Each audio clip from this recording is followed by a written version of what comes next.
राकेश ब्रह्म सारनि रंजानायनि दोलोनि रंजानायनि नुथायखौ नुनो मोनदों। लोगोसे फाइनाल रिजाल्ट फैहांआवनो सुकुरालिनि मोनसे भिडिअआ गोबां भाइराल जागासिनो दङ आरो जोंहा जरहाट जोंनिफ्राय सोर देरहाखो नोंथांमोना मिथिखाबाय, माने देरहानायनि लाइनाव थांखाबाय दायो। भिडिअखौ फुलै होनो थांगासिनो दङ, नायजोबनानैसो नोंथांमोना कमेन्ट होनो हागोन आरो माबायदि जानो थांगासिनो दङ दासिमाव। दसेयावनो चेन्जबो जानो हागौ, सोलायनो हागौ, एसे टाइम दंबावो।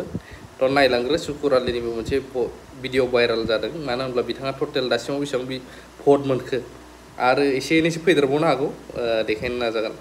মই জনসাধাৰণক ইতিমধ্যে মই ধন্যবাদ কৃতজ্ঞতা জ্ঞাপন কৰিবলৈ বিচাৰিছোঁ আৰু বিশেষকৈ নতুন আছামক মই এজন দাদা হিচাপে মই নিজৰ আন্তৰিক মৰম আৰু শ্ৰদ্ধা জ্ঞাপন কৰিছোঁ। নতুন আছামে এইবাৰ এটা গুৰুত্বপূৰ্ণ ভূমিকা গ্ৰহণ কৰিলে।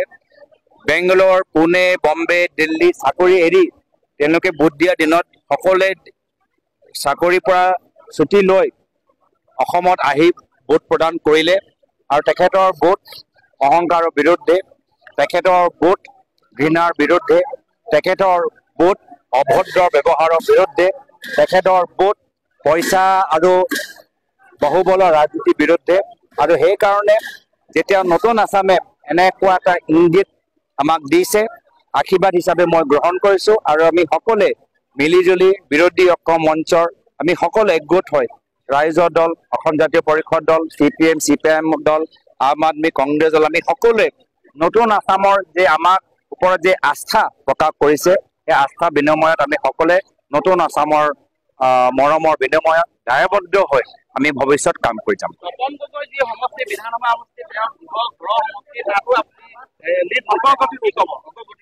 মই যি ক'বলগীয়া আছে মই ক'লো। মই নতুন আছামৰ বিশেষকৈ মই নিজৰ মৰম আৰু শ্ৰদ্ধা জ্ঞাপন কৰিছোঁ। এতিয়াও ভোট গণনা বহুত ঠাইত চলি আছে, এটা দুটা ৰাউণ্ড চবতে চলি আছে।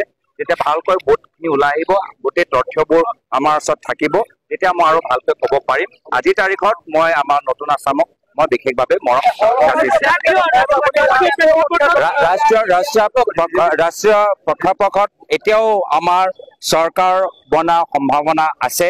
যিখন মোদী চৰকাৰে আজি ভাবিছিল যে তেওঁলোকে অকলে চৰকাৰ গঠন কৰিব, আজি বিভিন্ন ৰাজনৈতিক দলৰ পিছে পিছে দৌৰিবলগীয়া হৈছে। আৰু ইতিমধ্যে আমাৰো ইণ্ডিয়া এলায়েন্সৰ বিভিন্ন ৰাজনৈতিক দল, বিভিন্ন দলৰ নেতৃত্বৰ লগত আলোচনা কৰি আছে।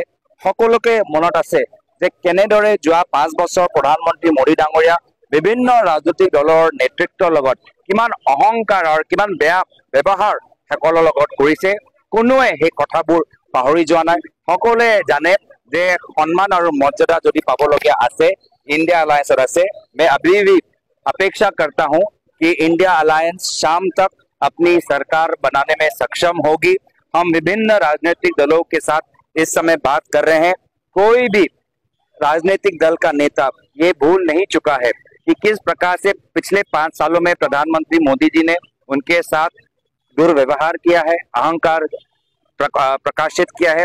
कोई नहीं भूला है कि विभिन्न दलों के नेताओं के विरुद्ध में प्रधानमंत्री मोदी जी ने किस प्रकार से आपत्तिजनक शब्दों का व्यवहार किया है, चाहे वो नीतीश कुमार जी के पक्ष में हो, चाहे वो हमारे नवीन पटनायक जी के पक्ष में हो, सभी के विरुद्ध में प्रधानमंत्री मोदी जी ने आपत्ति शब्द का इस पिछले 2 महीने के निर्वाचन प्रचार में प्रयोग किया है।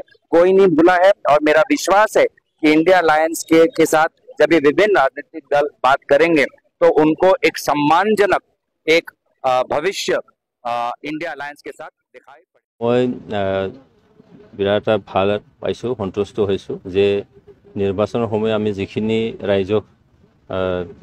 ৰাইজৰ প্ৰতি যিখিনি আশা আমি ৰাখিছিলোঁ, ৰাইজে চৰকাৰৰ লগত নিশ্চয় থাকিব, এই অঞ্চলৰ শান্তিৰ বাতাবৰণ কৰাৰ কাৰণে, ঐক্য সংহতি ৰখাৰ কাৰণে ভোটদান কৰিব, এইখিনি আশা আমি ৰাখিছিলোঁ। নিশ্চয় ইয়াৰ প্ৰতিফলন আজি ভোট গণনাৰ হেতু দেখিবলৈ পাইছোঁ। আৰু যিখিনি বিজনী সমষ্টিত এতিয়া বিজনী বিধানসভা সমষ্টিত এতিয়া 13,000 ডিফাৰেন্সটো আমি দেখিছোঁ আফটাৰ 10 ৰাউণ্ড। নিশ্চয়কৈ সেইখিনি অক্ষুণ্ণ থাকিব, আফটাৰ 9 ৰাউণ্ড সেইটো অক্ষুণ্ণ থাকিব। আৰু গোটেই 9টা সমষ্টিত দেখা যায় যে 1.5 পৰা 2 লাখ ডিফাৰেঞ্চত আমি নিশ্চয়কৈ জিকি যাম। বৰ্তমানলৈকে মানে কিমান ভোটত আপুনি আগুৱাই সেইটো এতিয়ালৈকে টোটেলটো মই এতিয়াই ক'ব নোৱাৰিম। 23,000 মানত আগুৱাই আছে বুলি কৈছে। কিন্তু আকৌ যিহেতু এতিয়া সমান যোৱা নাই, বিজনেছ অলপ আগুৱাই আছে, বাক্সাৰ অলপ গণনাটো অলপ পিছুৱাই আছে, তেখেতসকলৰ তাত মানে 5 বা 6 ৰাউণ্ড মানহে হ'ব পাৰে, আৰু চিৰাঙতো এনেকৈ আগবাঢ়ি যোৱা নাই। তো গোটেইখিনি যদি চাওঁ তেতিয়াহ'লে 1.5 পৰা 2 লাখ ব্যৱধান নিশ্চয়কৈ জিকি যাম।